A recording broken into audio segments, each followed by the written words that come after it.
saw it a little bit, yeah. What you can say about it? First of all, I was surprised. Where are they going so early? You know, India Wells is not. So that was my first question. Why so early? But it's fun because I guess they didn't talk to each other before to choose the same flight. So I guess it was a surprise for them. When you see another tennis player like this in the plane, it's a good surprise, especially them who are rivals for 20 years. So it's just a fun picture. But that shows how tennis tour is. We're fine. You see other player in the plane, you just laugh about it, you take a picture, and maybe they talked a little, and then you forget about it. They go in Indian Wells, they prepare their way, and that's how tennis tour is, friendly and easygoing. Yeah. Just Hello. the setup. No, the setup. And usually it's like. Daniil, welcome back. Thank you. Obviously, we haven't seen you since Australia. How was it like? How long did it take you to get over that? And what have you been doing since? Yeah, to be honest, get over was quite easy. As I said after the match, I felt like it would be easy because I played a great tournament, I played a good final. I really don't have anything to go at me, this forehand, this backhand. No, I played good. He managed to change a little bit tactically and physically. I was tired for sure, so I was fine. I had some pains here and there, so I was really looking forward to playing in Doha. Normally that was the plan because Rotterdam was too soon after such a tough Australian Open. But then I decided with my team that if we want to have a good season, healthy season, we needed to skip Doha also. I'm feeling quite good here, but the most important is the match, so it's tomorrow, and let's see how it goes.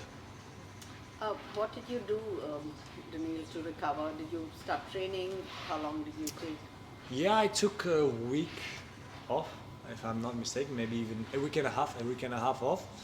And actually I was feeling quite good, so I started to practice again, and then on practice here, there, as I say, it was not even only one pain, it was a little bit, the whole body was not as usually it is after 1 week and a half off, and so we started to get into it a little bit more, and there were some issues where the thing is that if I play, I could have worsened it, and that's not the moment of the season where I want to do it.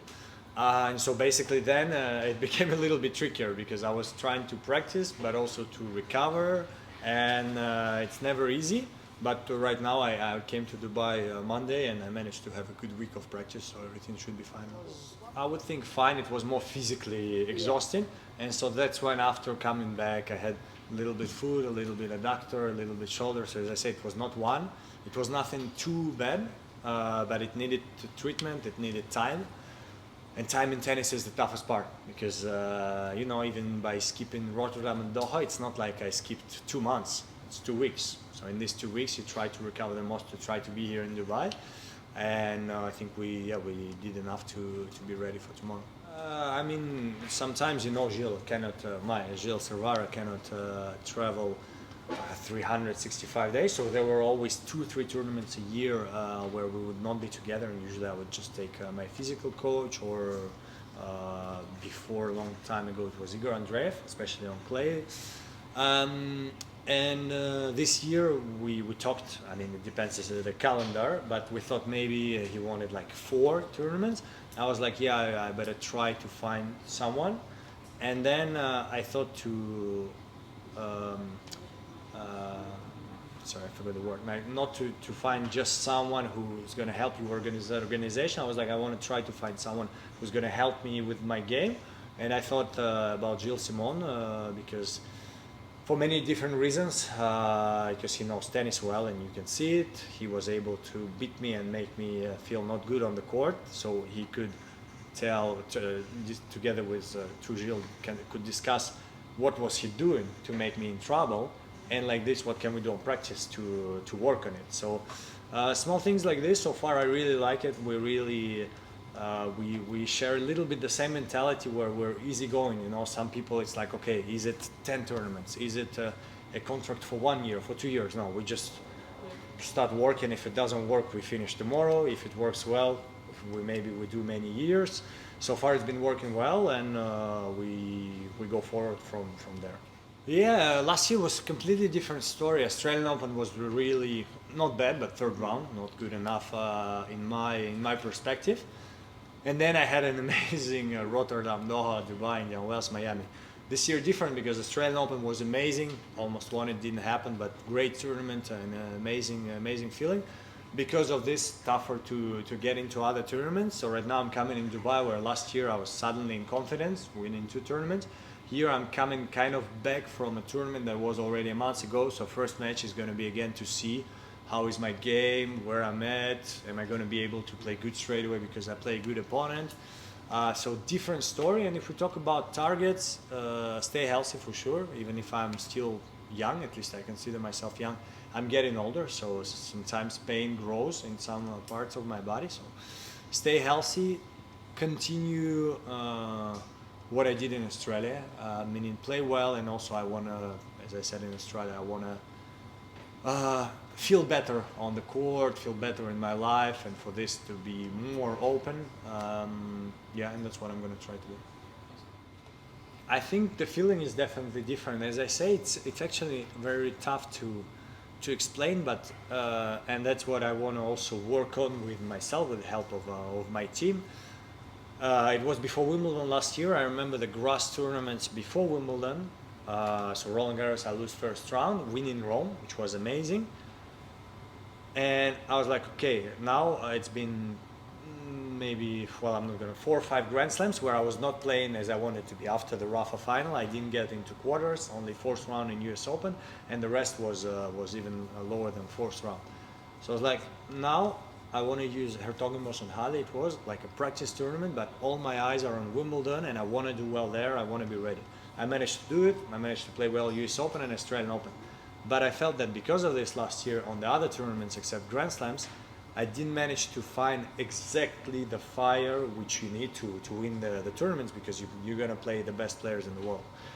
And that's what I want to try also to work this year, to try to have this ability to be able to give my 1000% like I did in Australian Grand Slams, but also to be able to be fueled enough in the other tournaments. And that's the first one where I start tomorrow, yeah. Yeah, especially last year, even if as I say, maybe I didn't have the exact fire on some tournaments, I managed to make 2 finals, 1 semis in Nito ATP finals, and it was Sinner who beat me in the both finals, and he was playing well, he continues to play well, so yeah, sometimes even either it is a 500 or a slam, you play Yannick in the final, you need to be at your best to try to get the title. So yeah, as you say, and that's the case, you know, even last year when I was playing good and winning all these titles. Grand Slam is tougher for a lot of different reasons, but any title is tough. 250 is tough, 500 Challenger is tough, and you need to be at your best from first match to last. What is easier, especially on 250s, is that it's 4 matches, so you need to be 4 matches at your best. And on Grand Slams it's 7 and it's out of 5. So yeah, it's just a duration where you play. To be honest, he just plays better. I don't see, maybe the first match in Beijing when he managed to beat me for the first time, he mixed up some things comparing to before, but then in the next matches I just feel like he plays better than before. So before the matches were tough when I won them, but he could miss here and there, break point, he could miss the first serve, maybe miss the forehand straight away. Now it doesn't happen anymore. Break point, he's going to serve well, even if he doesn't, he's going to make a good shot. So for me that happened, he just started playing better. And mentally, well, I honestly don't feel like I'm, let's call it, scared or anything like this. It's just that, you know, before the match it's a tough match. He's playing very good. You know that like in Australia I managed to do, you need to be at your absolute best. All the shots have to be perfect to try to win the match, and even that could be not enough like it was in Australia, and that's a force that big tennis players have, and he's definitely the big one right now. Yeah, I think for this it's more, I would think, mental work, because it's so what happened is when you play Alcaraz, Sinner, Djokovic, and then all other players also, but the difference is with other players, and including myself sometimes, when I play good on Grand Slams, no, but you can be maybe at 98% and not 100, and you know, as I say, like Yannick before, there's going to be a break point. You're not going to make a perfect shot, but maybe he's going to miss it. With Yannick, Novak and Carlos, it's rare. make a bad shot on the break one, he makes winner, you go back to deuce, and that's tough. So mentally, concentrate. You have to be at your best all the match from beginning till end, and that's what I managed to do with Carlos in US Open, because I feel like at this moment he was still, on the top of the top. Like now he's playing just a little bit worse. This happens in everybody's career. And to do the same against Novak, I didn't manage to do it. The second set was amazing. Everyone is telling me, wow, if you would have won it, maybe it would have changed the match. I'm not sure. I felt like the concentration was not there permanently on all the match. And that's more mental work for me than tennis-wise with any of the Gilles. But yeah, let's see. Last question. Yeah, I saw it a little bit, yeah. What you can say about it? First of all, I was surprised. Where are they going so early? India Wells is not. So that was my first question. Why so early? But it's fun because I guess they didn't talk to each other before to choose the same flight. So I guess it was a surprise for them. And when you see another tennis player like this in the plane, it's a good surprise, especially them who are rivals for 20 years. So it's just a fun picture. But that shows how tennis tour is. We're fine. You see other player in the plane, you just laugh about it, you take a picture, and maybe they talked a little, and then you forget about it. They go in Wells, they prepare their way. And that's how tennis tour is, friendly and easygoing. Yeah. I don't know, because for sure I'm still disappointed because that one was close, and I really think closer than Yannick match, and also mentally with the crowd, with this and that. Like some moment in the match, I really felt like, well, I'm there. Not that I have to win it, but I was really close in my mind. It's something inside of me was not good after this match, and you never know if for that reason 2022 I didn't perform at my best after, because there could be many different reasons, but it was the case, and especially in Grand Slams later I didn't manage to perform well. So I'm not sure it's even a lesson. I would prefer not to have this lesson, but in life not everything goes as you prefer. So this happened and I have to go on from it, and I would say I hope that it was a lesson and I can take anything from it, but even if not, I just have to forget it and go on. All right, thank you everyone. Thank you. Thank you.